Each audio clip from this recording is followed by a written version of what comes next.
Chérub, tome 1, chapitre 11. Basse vengeance. James fut reconduit de nuit à bord d'une camionnette, enfermé à l'arrière du véhicule, malgré son extrême fatigue et le silence obstiné du conducteur. Il ne parvint pas à s'endormir. Au bout de 2 heures, ils firent halte à une station-service pour boire une tasse de thé et se rendre aux toilettes. James fut autorisé à effectuer le reste du trajet dans la cabine. Un panneau de signalisation lui apprit qu'il se trouvait près de Birmingham et faisait route vers Londres.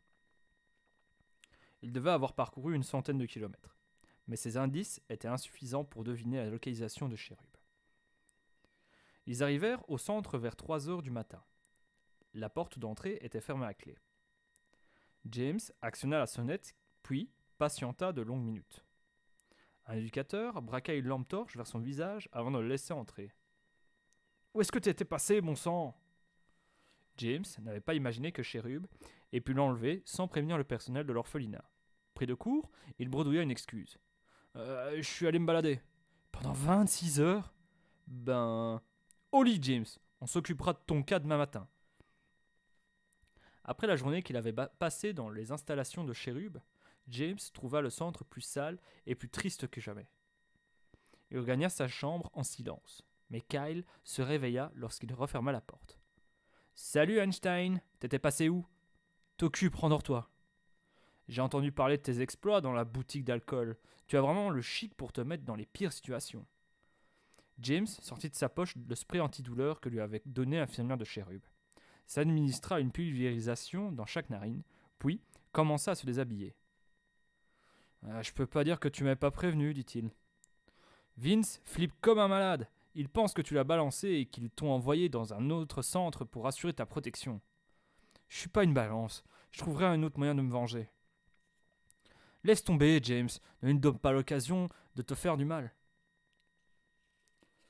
Rachel réveilla James en le secouant violemment par les épaules. Tu es encore au lit ? Il est 10h30. Tu devrais déjà être au collège. Il s'assit et se frotta le visage. Son nez le faisait souffrir, mais sa migraine s'était dissipée. Je suis rentré à 3 heures du matin. Tu ne crois pas que tu es un peu jeune pour traîner en boîte toute de nuit ? J'ai juste... Comment dire ? Il ne parvenait toujours pas à trouver une excuse crédible pour justifier son escapade.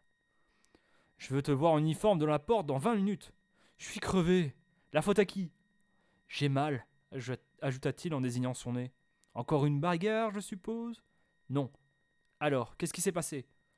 Je crois que j'ai dormi dans une position bizarre. Rachel éclata de rire.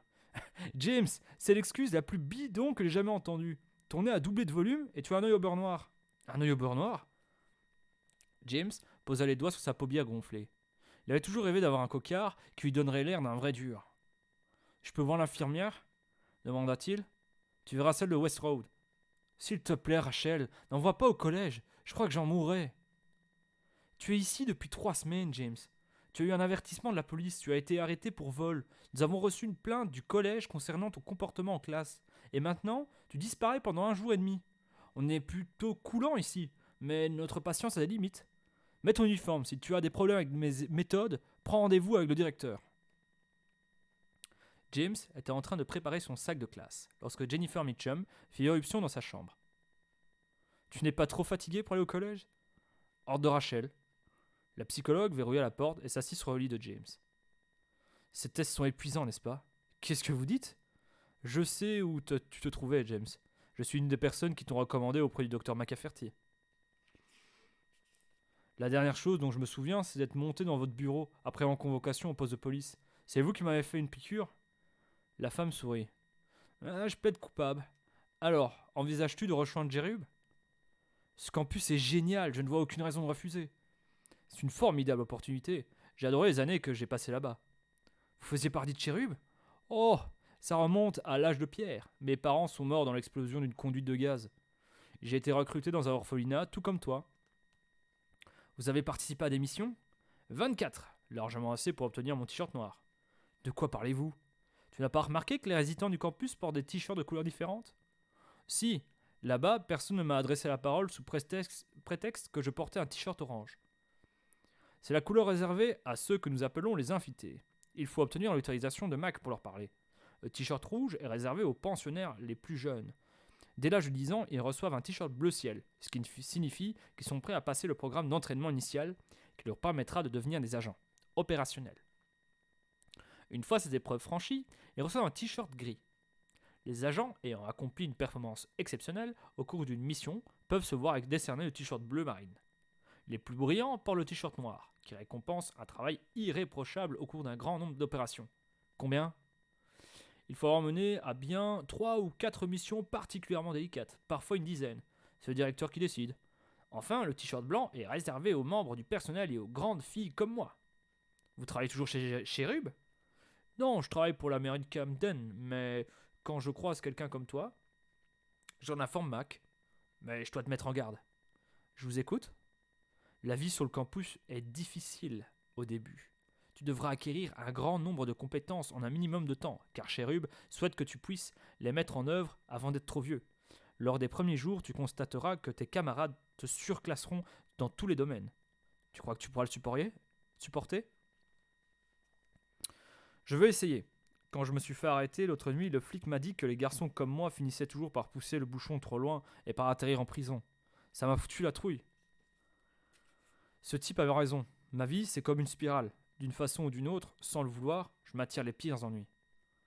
Veux-tu que je te laisse du temps pour réfléchir ou préfères-tu que j'appelle Cherub pour leur annoncer que tu acceptes leur proposition ? Ma décision est prise. Le départ de James avait été fixé à 3 heures, ce qui lui laissait largement le temps de faire ses bagages. Il se sentait un peu désolé pour Kyle. C'était un type sympathique qui méritait mieux qu'une chambre minable au centre de Nebraska et 3 livres d'argent de poche par semaine. James tira 50 livres de son magot et les glissa sous l'oreiller de son ami, puis gribouilla un court message. « Kyle, content de t'avoir connu. Je suis transféré vers un autre pensionnat. James. » Au même moment, Kyle entra dans la chambre. James se sentit gagné par la panique. Trouver des excuses qui n'étaient pas son fort. « À quelle heure ils viennent nous chercher ?» demanda le garçon. « Quoi ? À quelle heure passe le bus pour Cherub ? Ils t'ont recruté toi aussi ?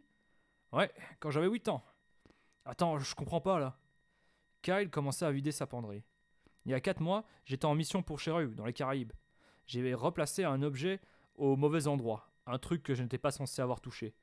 Les types que je surveillais s'en sont aperçus et ils ont mis les voiles sans demander leur reste.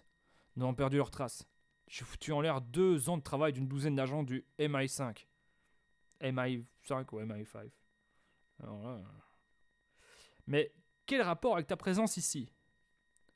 Mac n'a pas vraiment apprécié ma boulette, alors il m'a chargé d'une mission de recrutement.